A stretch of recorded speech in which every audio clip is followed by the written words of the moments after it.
Halma, Nema, Tat, Tatu, Ka, Kitba,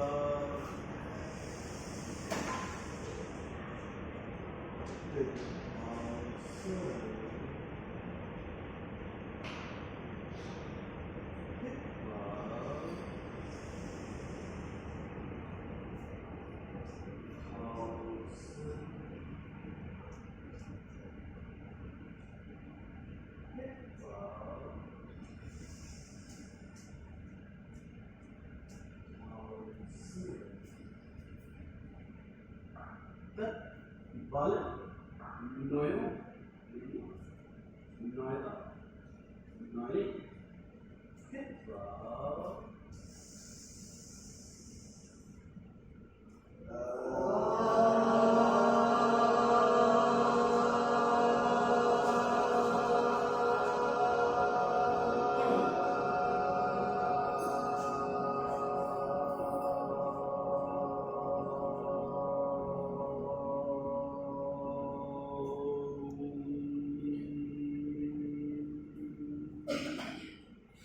Hangat, Nema,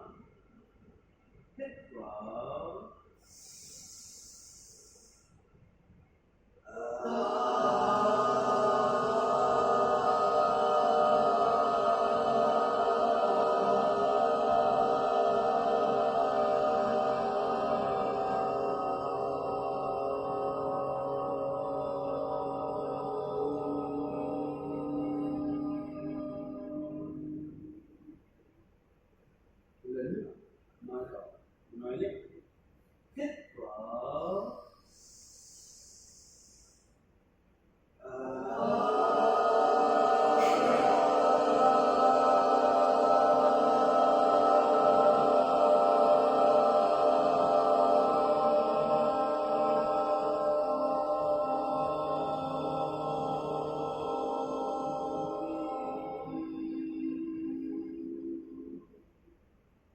Japan suara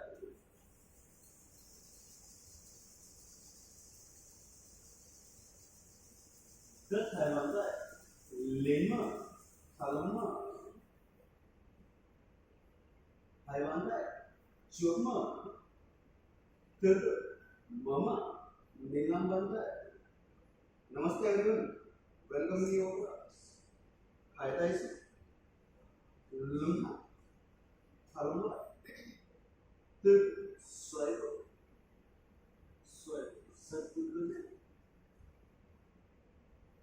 one having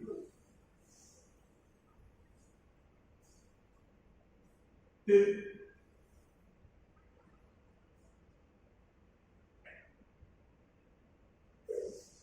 three four and slightly glide one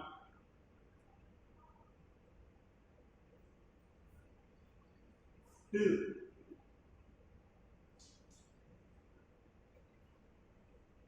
three four and five oh mình mất thẳng thắng rồi lưng thẳng hít vào tay lên mình mất lên thảo sư hai tay xuân đến xuân hít vào tay lên mình mất lên thảo sư hai tay xuân lần nữa tay lên hít vào đàn tay quay lên thẳng lưng thở sơ nên mất đi sửa tay lên quay lên vào lên nữa two đàn tay three quay lên four five and six hít vào dòng hơi đón đợi, sống từ thẳng tay xoay hay không về sau xuống đến mất thẳng hít vào ngực lên thở sơ từ quay xuống đến mất thẳng ok cắm xuống ok không phải đau xuống uốn lên thẳng two dài lên tiếp three đến mất thẳng thẳng độ four tập trung mông xuống four and six okay come back hít vào tay lên đón đợi quay lên thẳng lưng thở sơ tất cả kiên phải nên mắt trái lên dựa kiên phải lưng thẳng thẳng hai tay tiếp three, 4, 5, and 6. Hít vào. Tay lên. Thở sơ slowly. Yên trái. Sửa. One. Ở bên không. Two. Hãy đâu xuống. Three. 4, 5, and 6. Hít vào giang tay. Thở sơ thẳng tay phải. Xuống. Tay trái. Qua đầu. Lên bật lên thẳng độ. Dựa. Tập trung. Chân trái đâu xuống. Mông trái xuống. One. Ở bên. Two. 3, 4, and 5. Sang tay hít vào. Thở sơ đôi tay xuống nên mắt lên thẳng đôi giữa. One, ở bên không. Two, lưng thẳng. 3, 4, 5, and 6. Okay, come back. Sang tay hít vào. Thở sơ một lần nữa đan tay sau lưng. Thẳng tay hít vào nút lên. Quay xuống nên mắt thẳng. Thở sơ từ từ quay xuống nên mắt thẳng nha. And tay hold. One. Tất cả lên thẳng không phải đau xuống lên thẳng. Cầm xuống ok, lên thẳng ok. Đau không xuống được. Tiếp. 3, 4, 5, and 6. Oh, hít vào tay lên. Muốn tay lên. Quay lên thẳng tay. Thở sơ một chút xuống xong rồi rồi. One. Thở bên xuống. Two. Thẳng. 4, 5, and 6. Một chút xuống đâu. Onward to the hold. 1, 2, 3, 4, and 5. More lần nữa. Hold. Một chút tay lên hold. 1, 2, lên mắt thẳng. 3, thẳng lại. 4, 5, and 6. Hít vào sang tay. Thở sơ mơ vậy. Mơn. Nên mắt lên. One. Tiếp tục. Hít ở bên không. Two. Sang tay tay sau tiếp. 4. Tay sau nữa. Mở vậy. 5, 3, 2, and 1. Sang tay hít vào. Tất cả làm hợp vững thở sơ hết. Hợp vững. Không cần thở nữa. Two. tất cả hợp bùng nhá. 3 tất cả hợp bùng chưa? 4 nói đi hợp bùng chưa? Khóc rồi. Nói một chút to lên hợp bùng chưa? Khóc bùng rồi. Nói một lần nữa hợp bùng chưa? Khóc bùng rồi. Hai tay xuống lên thẳng. Ai nói hợp bùng tay lên, tay lên, cô tay lên. Hợp bùng không nói nữa. Thầy cứ hỏi thì phải nói. Tập nhá. Vào thở ra hết. Không cần thở nữa. Thở ra rồi. Ok. Tiếp. Dần lại. Hít vào. Thở ra hết. 1 2 nói được không? 3 4 5 and 6. Okay, dần lại. Hít vào. Thở ra hai tay. Sống. Xoay hai vai về sau sau.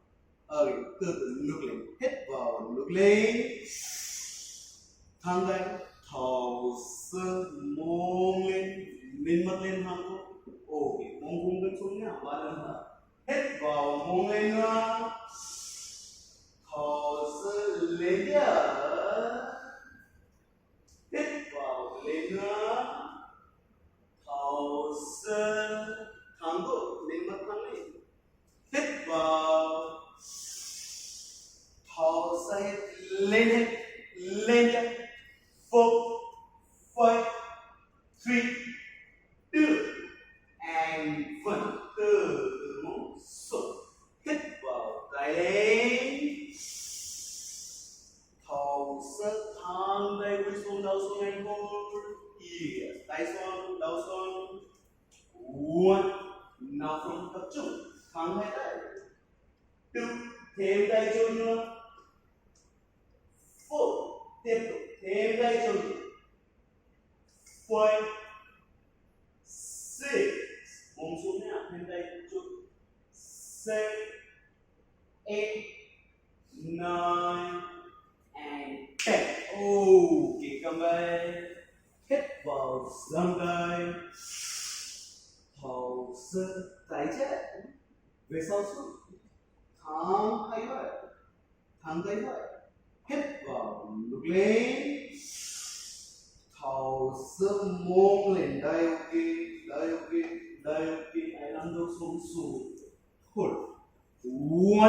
Tay đâu, vai đâu, tay đâu, bàn tay đâu, không cần mông. Tiếp. Tại vì sao? 4 5 and 6. Okay, smile. Now, tay phải. Về sau. Thang tay trái. Thang tay phải. Hít vào, ngược lên. Ôi. Xin chào. Ai lên chưa lên? Hít vào, không lên được. Thở ra lên. Ok. Hít vào. Thở ra tay lên. Tập trung kita nhá. Tập về thở. 1. Thở bình thường. 2. Mông lên. 3. Tay ra. 4 5 and 6. Okay, so now giang tay. Hít vào. Thở ra tất cả sang vai. Hai tay bàn tay sau. Nên mắt sau không phải đau rồi. Nên mắt sau thôi. 1. Chụp tay lên. 4. Tới đây. Đây. 5. Đôi xuống. 6. Mông xuống. 7 8 9 and 10. Hít vào giang tay. Thở ra đôi lên trên dài. Great.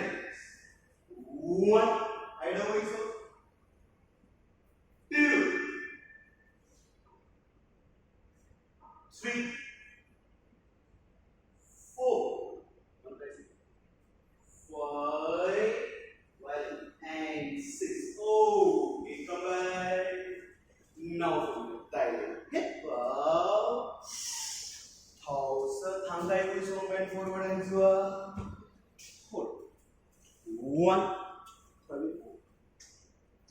two, đầu xuống, three, thêm tay chưa, thăng hai tay, thêm tay chuột, xoay hai ngón tay, four, five, and six. Okay, lên, now thử thăng hai chân, thả lưng chân, xoay one chân trái phơi, one, two, three, four, five, and six. Thả lưng ra rồi, lên xuống. One, two, three, and four. Okay, chụp chân. Mua bàn chân lên. Mua bàn chân xuống. Lên. Xuống. Lên. Xuống. And lên. Hai đầu gối xuống. Lưng thẳng. Hít vào tay lên. Quay lên thẳng lưng. Hai chân mua bàn chân lên, non chân lên. Thầu sơ quy xuống. Hai tay lên lên, một chân ok. Bàn chân ok. Non chân. One. Tất cả tập trung. Hai đầu gối xuống. Two. Non chân lên, bàn chân lên. Four. Thở in. Five. Three. Two. And one. Okay, come back slowly. Một chút một chân ra. Yes. Hai chân một chân đi. Lưng. Hít vào. Tay lên. Thầu sơ hai tay nắm lấy bàn chân trái. Thu tay xuống đầu xuống lên phun. Hai chân một chân lên. One. Hai chân đâu đi xuống ra. Two. One chân. Four, five, three, two, and one. Hít vào hai tay lên. Thầu sơ hai tay nắm lấy đôi chân. One, hai chân một chân lên, please. Four, five, three, two, and one. Okay, come back. Sang tay hít vào. Thầu sơ hai tay nắm lấy hai ngón chân. Hít vào lưng thẳng. Thầu sơ từ từ nên mặt thẳng quay xuống lên hôn. One. Nên mặt thẳng. Two. Hai chân một chân lên. Three. Four, five, and six. Okay, come back. Sang tay hít vào. Thầu sơ hai tay sau lưng.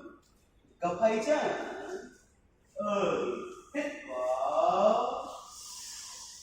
Thầu sơ mông lên. Yes. Nhìn mặt lên thẳng rồi. One. Ba lần nữa. Mông lên tiếp tục. Hít vào. Thò ra lên nữa. Hít vào. Thò ra nút lên. Lần nữa vào ngã. Hít vào. Thò ra hết lên hết. Quất lên nữa. Tiếp tục. 4, 5, 3, 2, and 1. Từ từ móng xuống. Nào forget. Hít vào tay lên. Một chút mà chân ra nữa. Thầu sơ thẳng tay quay xuống bên forward and hold. One. Hai tay bàn tay xuống. Two. Tập trung. Hai chân mua bàn chân thẳng. Four. Hai chân mua bàn chân xuống. Six. Seven. 8, 9, and 10. Okay, come back. Sang tay hít vào. Hậu sơ tay trái. Về sau xuống. Thẳng tay phải. Hít vào. Nút lên. Hậu sơ mông lên and go.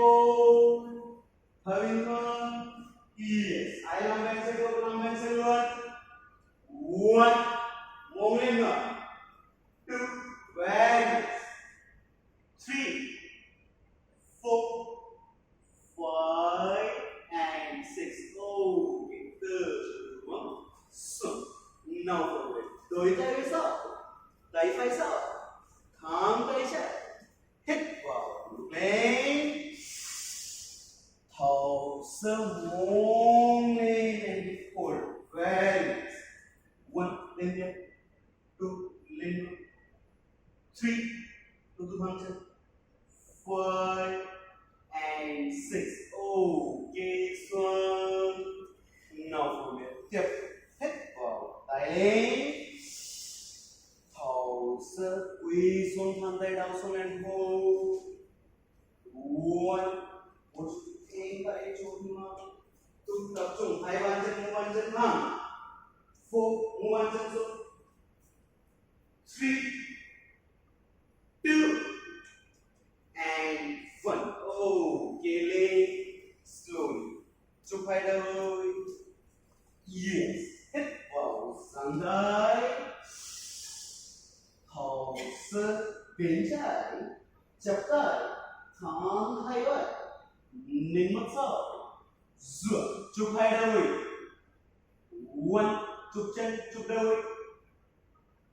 Two. Bên tiếp. Three. Four. And five. Sang tay. Hít vào. Thở sơ đôi bên trên sân. One. Two.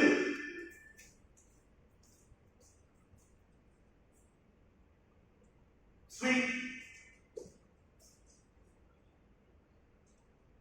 Four. Five. And six. Okay, ninh mắt thẳng. Now from here, hai tay lăn lên bàn chân trái. Yes. Now from here, lưng thẳng. Now hít vào. Chụp hai đôi.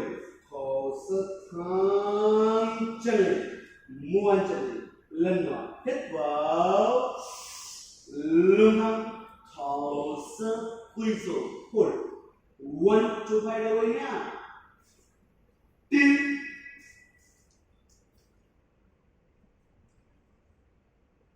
Three. Four. Five. And six. Okay, chân trái xuống.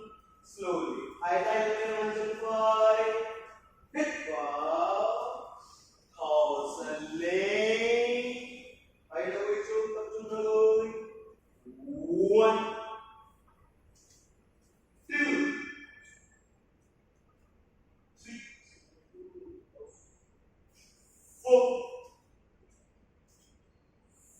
Five. Three. Two. And one. Okay, chân xuống. Now forward, slow. Hai tay lấm lên.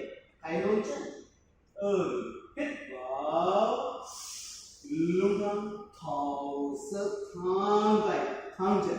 Dựa thẳng tay. One. Lưng thẳng. Two. Tập trung lưng nhá. Lưng thẳng nữa. Four. Lưng thẳng tiếp. Đặt tay lưng thẳng. Cho em lưng thẳng được. Four. Five. Three. Two. And one. Thẳng chân thẳng tay.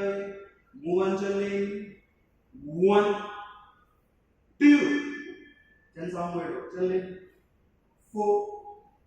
Five. And six. Okay. Xuống. Hít vào sang tay. Thở sơ bên trái. Chắp tay. Thẳng hai vai lên mặt sau. Yes. Now from there. Hất tay. Lăn vai dưới. Thẳng chân. Phải. Lên. Hai đôi đôi. Thẳng. Dựa. One. Chân vai lên. Two. Chân vai lên. Four. Five. Two. Okay, Xuân. Hít vào sang tay. Thở sơ đôi bên chắp tay thẳng hai vai lên mặt sau. Từ từ đôi chân lên. One. Two. Three. chân lên. 4, 5, and 6. Okay, xuống. Thẳng hai chân, thẳng chân xoay bàn chân trái vai. 1, 2, 3, 4, 5, and 6. Okay, butterfly pose. Yes. Now forward. Slide chân lên xuống. Lưng thẳng. 1, 2, 3, 4, 5, and 6. Tất cả kết vào thảo sơ nên thang cúi xuống lên hold. Die okay, die okay, die okay. I am not xuống okay. 1 nên mà thang nhá, cầm xuống okay, nên thang okay. 1 thawin ko. 2, 3 nên mà thang. 4, 5, and 6. Okay, come back. Sang tay tiếp vào. Thảo sơ thái tay. Sáu lưng. Slowly hít vào. Ngược lên. Thảo sơ non chân xuống. Gối chân lên. Mông lên and hold. 1. Mông lên chưa? 2. Lên nữa. 3. Mở hai tay hold. 4. Mông lên chưa? Tiếp tục. 2 and 1. Okay, từ xuống. Kết vào tay lên. Thảo sơ thang tay cúi xuống bên forward and hold. 1. Tập trung thêm tay trước nữa. 2. Thêm tay trước nữa. 3, 4, 5, and 6. Okay. Now from it, tất cả hai tay lên đâu. Now from it, đầu gối xuống, mông lên, mũi lên, đầu gối xuống, mông lên. 1, 2, ai không lên được, hai tay chuông lên, ok. 4, tiếp tục mỗi lần bắt đầu. 1, 2, hai tay sau lên, ok, chuông lên, ok. 4, 5, 6, 7, 8, 9,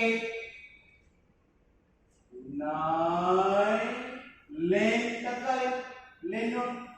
4, 3, 2, and 1. Okay, now from there. I die on the now slowly. The way so die okay, swing okay. Tập trung vào swing, một chút thôi. Lưng thẳng, hít vào.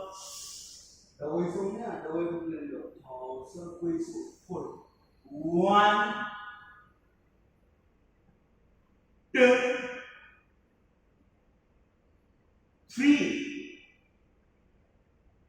4, 5, and 6.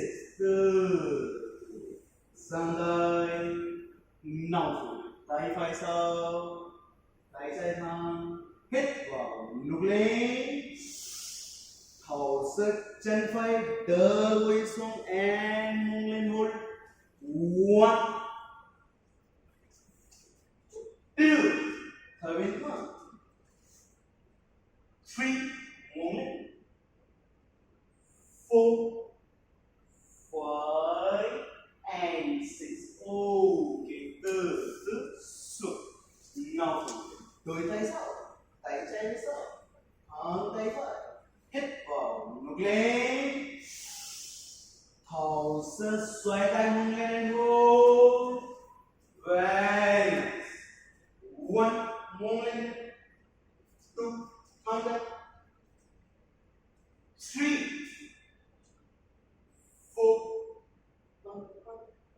5, and 6. Okay, come back.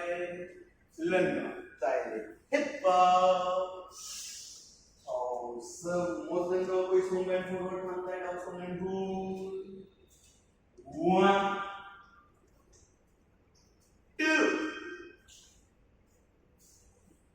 2 3 hand tay 4 tiếp tục 5 tiếp tục 6 tiếp 7 lên nữa 9 and 10 okay cầm lên thẳng hai chân xoay bàn chân trái phải 1 2 3 4 5 and 6 chụp chân hai tay lên mu bàn chân lên non chân lên hít vào quay lên luôn thở ra thẳng tay quay xuống bend forward and hold 1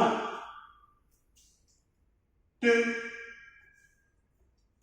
3 quay xuống please down xuống nào 4 5 and 6 come back hít vào giang tay thở ra hai tay sau lưng xoay hai vai về sau xuống hít vào ngược lên thở ra từ từ mông lên and hold hai chân mu bàn chân xuống tập trung vô cổ thẳng 1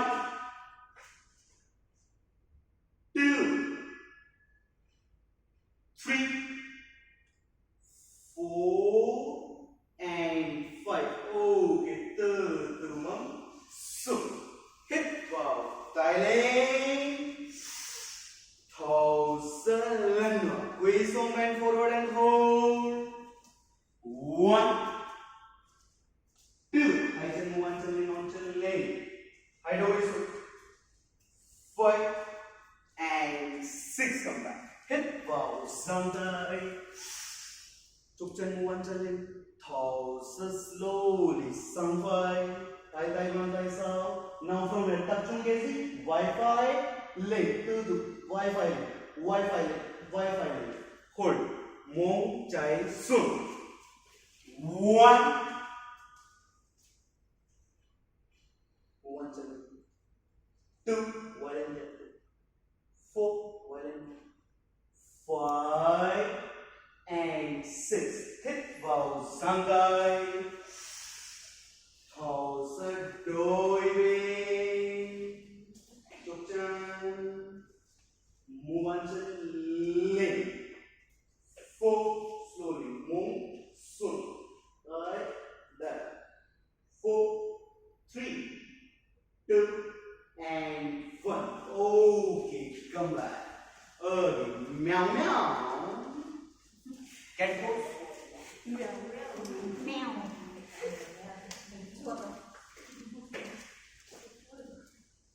okay now from here nên thẳng hít vào nên lên thở ra lên xuống hít vào nên lên thở ra hít vào thở ra lần nữa hít vào nên lên tập cả năm hợp cùng nhá thở ra hít hợp cùng hop one hop luôn 2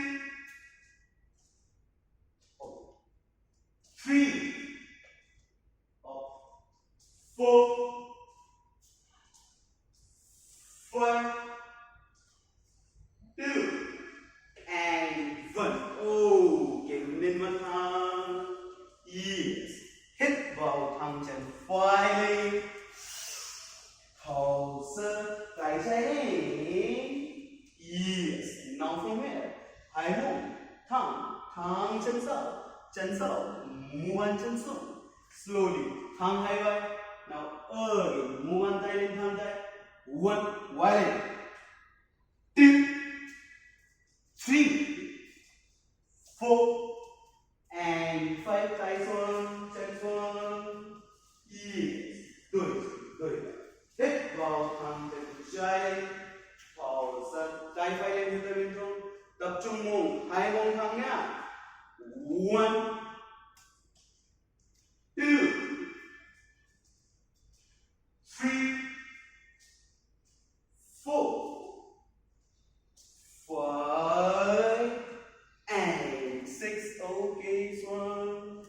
Now hít vào thẳng chân phải lên, thở sơ tay trái lên.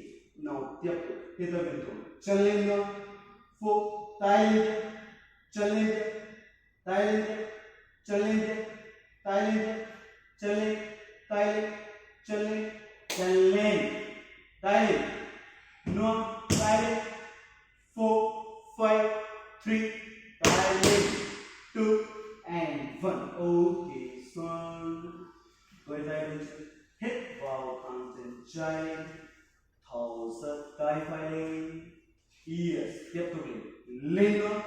1, tay lên, 2, lên, tay lên được. 4, 5, lên tay lên, chân lên, chân lên, chân lên, tay lên. 3, 2, 1. Okay, son.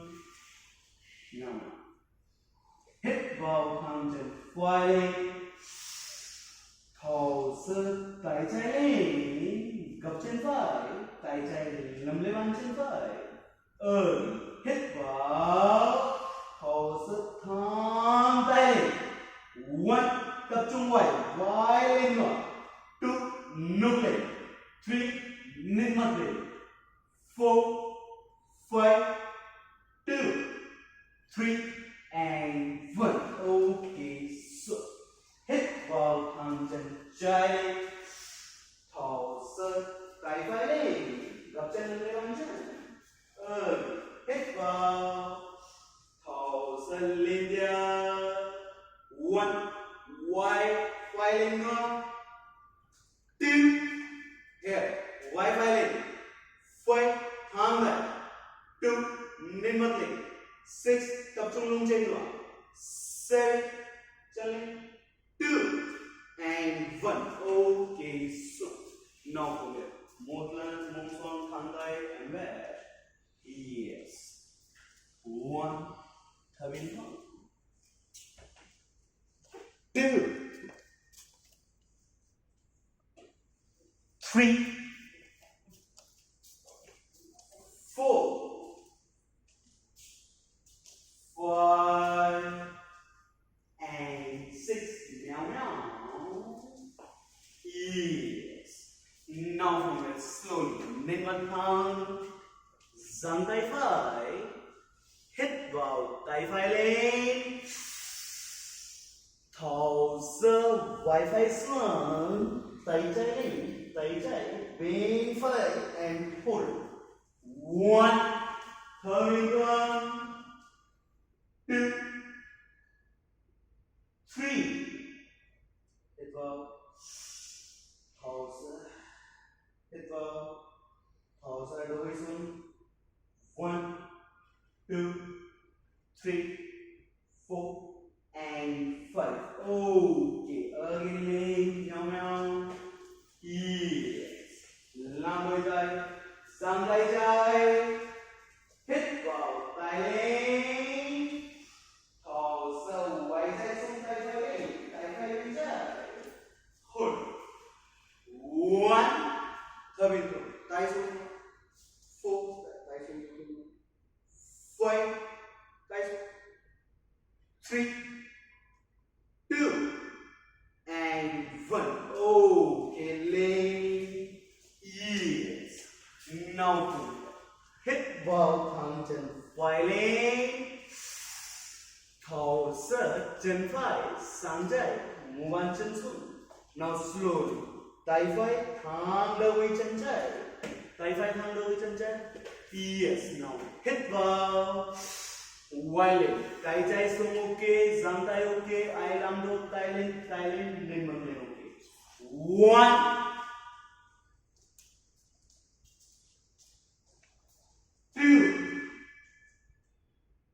2, 3, 4 and 5. Lên tay, hít vào, thở sơ slowly, vai trái xuống, chú tay xuống ok, ai làm được vai xuống ok, tay lên, hold.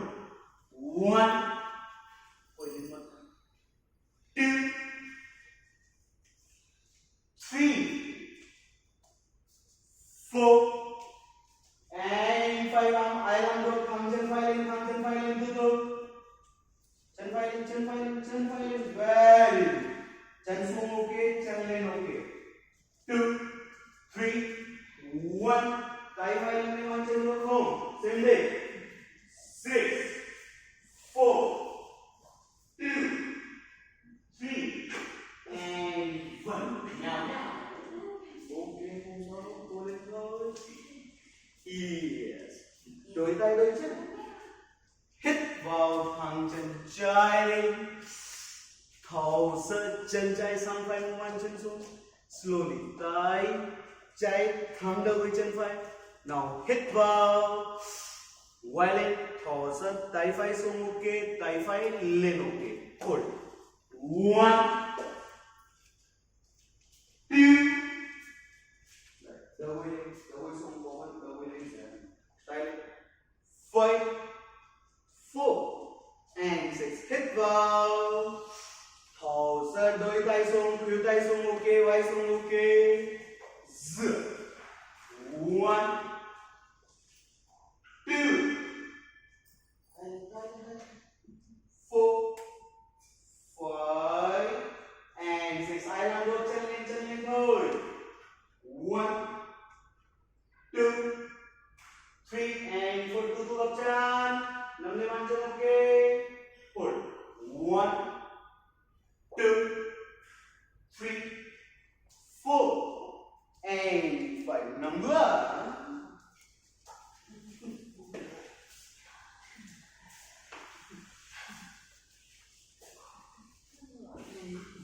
gập hai chân lần lưng gập chân lần lưng lên xuống 1 2 3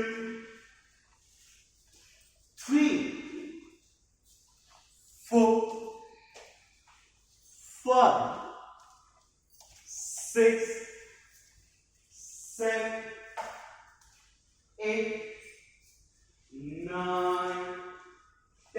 5 6 7 8 9 10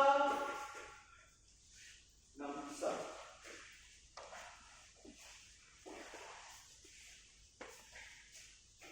one more time change up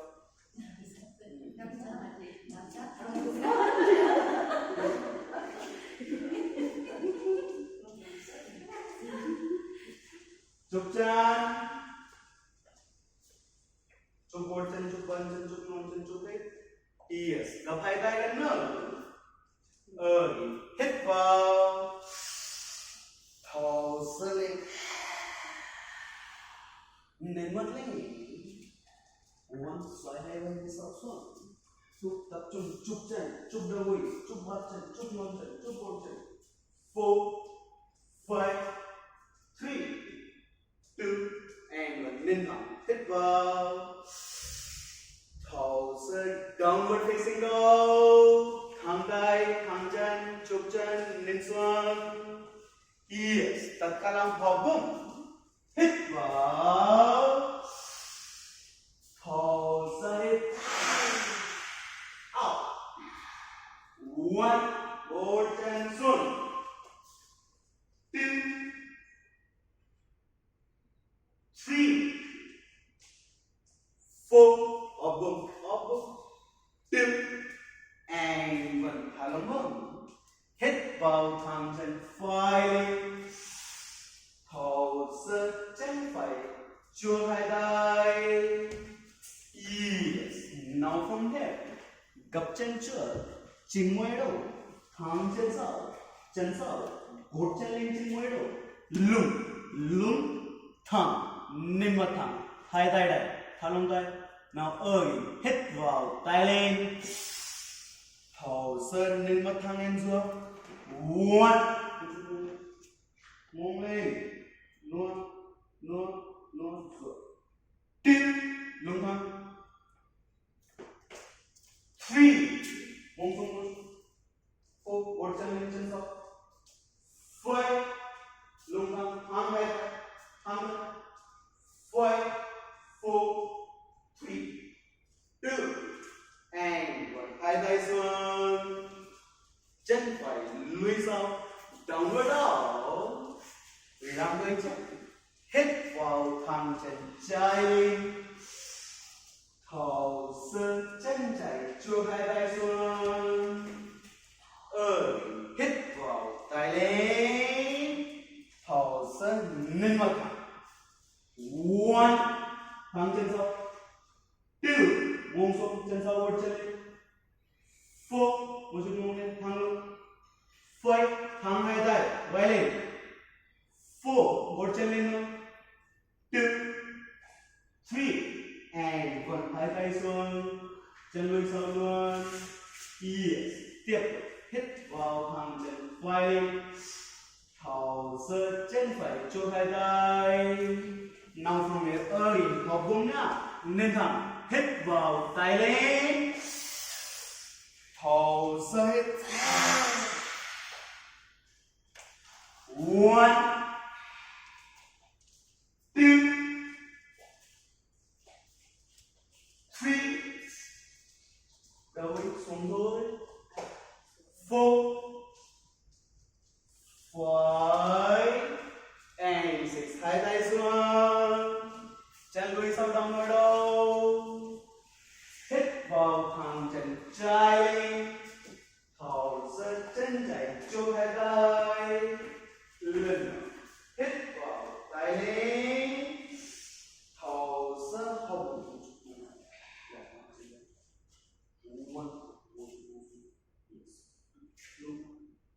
Three, four, five, and six. Hai tay xuống, chân lùi sau đong vào đầu, nên thẳng plank pose. Yes. One, nên mặt thẳng. Two, thẳng tay. Three, thêm mông lên nữa. Four, nên thẳng. Five, four, three, two, and one. Hai đôi xuống, hai vai xuống. Hold. One, hai đôi xuống, hai vai xuống. Ashtanga Namaskara. Two, hai đôi, hai vai. Yes. Four, five, and six. Năm nữa.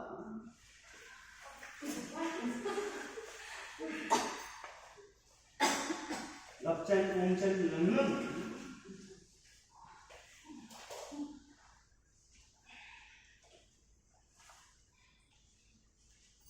Lưng lưng tiếp tục.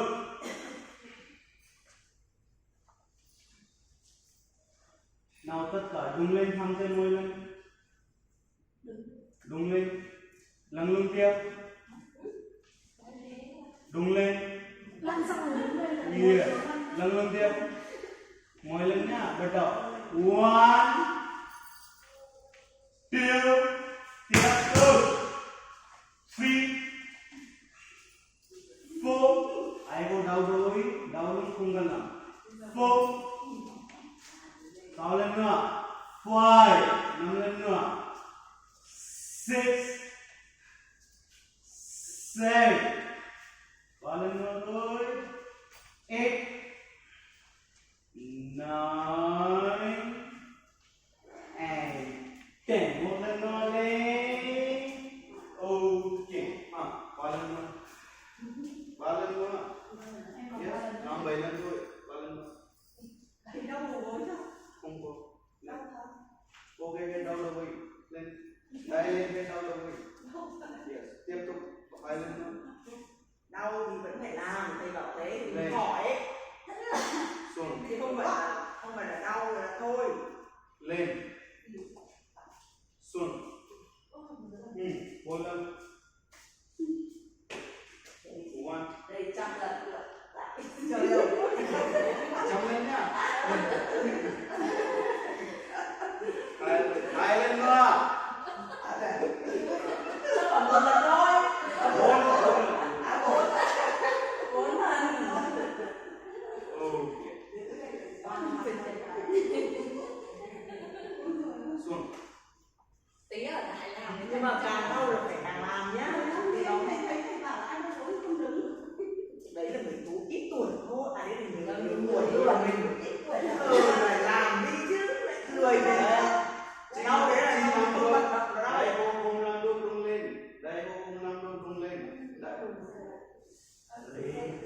đâu có nguy hiểm.